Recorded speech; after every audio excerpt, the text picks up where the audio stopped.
In this video, I am going to show you how to reverse a transaction on Capitec App.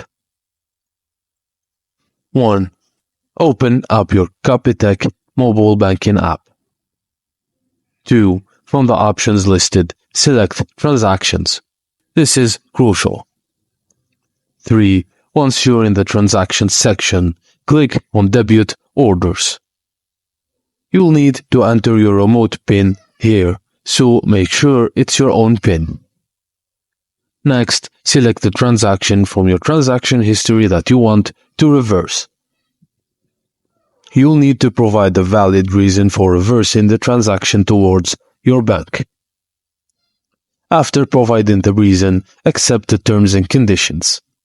And then click on Submit to submit your request for the reversal.